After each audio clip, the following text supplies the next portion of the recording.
Parece que só foi encontrada uma ossada de um crucificado. De um crucificado. Uhum. E como é que é? Ele estava o quê? Sem buraco, sem furo nas mãos? Não, foi... Que amarravam os braços também, né? A questão do amarrar hoje está sendo questionado, porque não temos nenhum relato antigo que menciona isso. Foram as reconstituições renascentistas que falavam disso. Mas nós não temos nenhum relato romano que amarrava os crucificados. Tudo bem, mas esse que encontraram? Esse que encontraram foi o seguinte: depois da Guerra de 6 Dias em Israel, em 1968, a Guerra de 6 Dias em 1967, eles estavam fazendo uma terraplanagem num bairro no subúrbio de Jerusalém chamado Givat HaMevitar. E os tratores bateram em ossários, ou caixões de pedra. Sim. E nos ossários, geralmente, você tem os ossos da pessoa e o nome escrito lá de fora, em alguns deles. E estava o nome Yohanan ben Hagakol. Ah, sim. Aliás, essa descoberta já... Não, a descoberta já tem algum tempo. Tem. Foi na década de 60, né? 68. Então, quando eles pegaram, eles abriram o ossário e perceberam que havia algumas coisas curiosas. O fêmur estava quebrado e no calcanhar havia um cravo romano fixado ali. Foi o único que encontraram. Então, a partir daquela ossada ali, eles fizeram um levantamento legístico de como seria a posição de um crucificado na cruz. E é bem diferente do que a gente imagina claro. Das reconstruções medievais. E o sofrimento de Cristo ficou de uma maneira muito mais dantesca, a visão arqueológica, e eu até diria legística, porque foram médicos de medicina forense que fizeram reconstituição da causa morte. E o negócio de cravo na mão não tem? Não, porque o osso dele estava muito fragmentado. Mas, então não tinha, os ossos da mão não estavam todos inteiros. Pelas profecias, certamente não é uma ossada de Jesus. Ah, não, com certeza não. Porque, inclusive, se eu não me engano, tem uma das profecias que diz: nenhum dos seus ossos será quebrado. E não conhecerá a corrupção. E nós temos evidências. Eu sei que muitos historiadores hoje negam a ressurreição de Jesus, pensam que é uma teologia, mas eu digo, com base histórica, a ressurreição de Jesus aconteceu e nós temos muitos elementos históricos para afirmar isso, a despeito do questionamento de muitos historiadores. Mas sobre a ressurreição? Sobre a ressurreição. Mas qual é o dado histórico que pode haver sobre a ressurreição? Claro que é uma questão de fé, para mim é uma questão de fé. A própria forma como os relatos evangélicos estão não demanda uma propaganda. Porque o que é uma propaganda? Uma propaganda, às vezes, você mascara, enfeita uma coisa para vender um produto. Aqueles discípulos estavam, em primeiro lugar, sofrendo perseguição e abuso por causa daquilo. A ressurreição era uma única doutrina da antiguidade que ninguém aceitava. Eles aceitavam a história de Platão, que a sua alma ia para o Éon, podia aceitar a história de Pitágoras, que você transmigrava a alma de um corpo para o outro, ou então ficar com os epicureus, que morreu, acabou. Mas ressurreição... A reencarnação exatamente, a transmigração de almas está ali perto. Exatamente, alguns judeus aceitavam a reencarnação. Agora, a ressurreição era uma coisa que ninguém comprava essa ideia. E outra, na época, pelo machismo... Mas isso não é uma prova histórica. Sim, mas a forma como os evangelhos foram descritos é interessante. Eles quebram todas as regras de propaganda. Quer um exemplo? Porque para eu saber se é histórico ou não, lembremos, história não dá para levar ao laboratório e repetir o processo.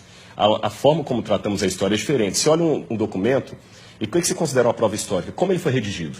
Ele foi redigido de uma maneira histórica, com E, ou uma maneira de propaganda, ou uma maneira real. E os evangelhos, por exemplo, eles mostram que a primeira testemunha de Jesus ressuscitado foi Maria Madalena, que era mulher. O testemunho da mulher não era válido. Se eles quisessem vender uma teoria, eles colocariam que os homens viram Jesus, e não as mulheres, porque o testemunho da mulher não era válido. Segundo, o fato de Jesus ressuscitar no terceiro dia.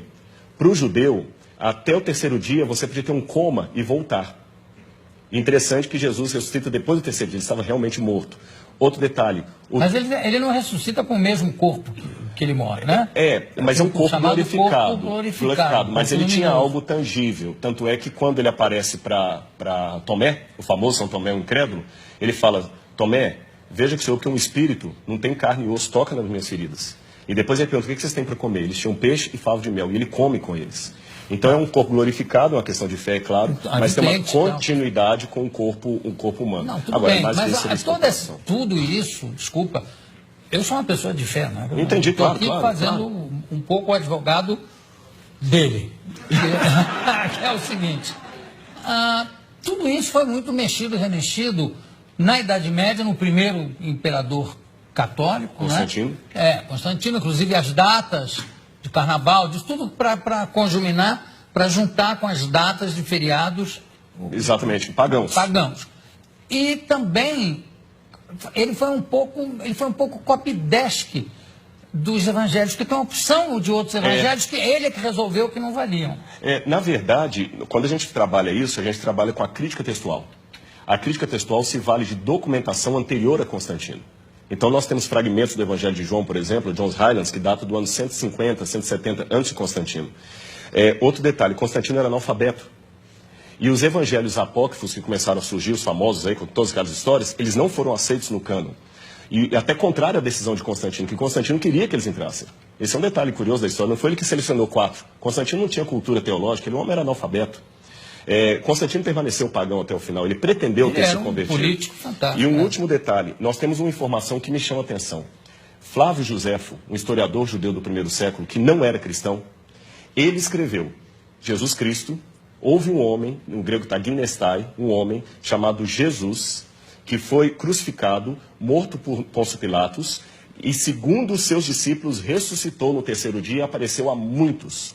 Flávio Josefo nunca se converteu ao cristianismo, era um historiador judeu, e ele dá esse depoimento que a ressurreição era algo testemunhado. Esse texto é tão importante que alguns críticos falam, não, foi copista cristão que interpolou, que copiou. Porém, todas as cópias de Josefo que nós temos, inclusive uma cópia, uma tradução para o árabe, feita por muçulmanos, contém esse trecho. Então, do ponto de vista da crítica textual, é um texto autêntico, original de Josefo, também testemunhando a ressurreição. Claro, eu não duvido a autenticidade dos textos.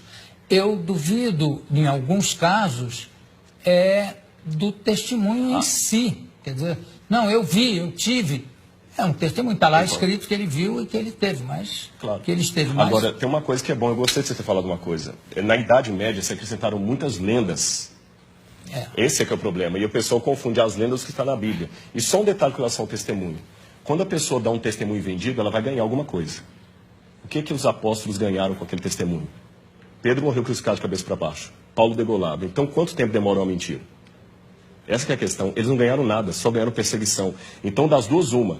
Ou aquele pessoa era muito doido, ou ficaram tão extasiados com aquilo que preferiram morrer a negar o depoimento que eles estavam. Se fosse uma mentira, eles tinham pulado fora. Ninguém ia ficar com Cristo até o final. O único que traiu foi Judas. Os outros ficaram, e até hoje a história está aí, e nem a modernidade conseguiu matar essa brilhante história da ressurreição de Jesus.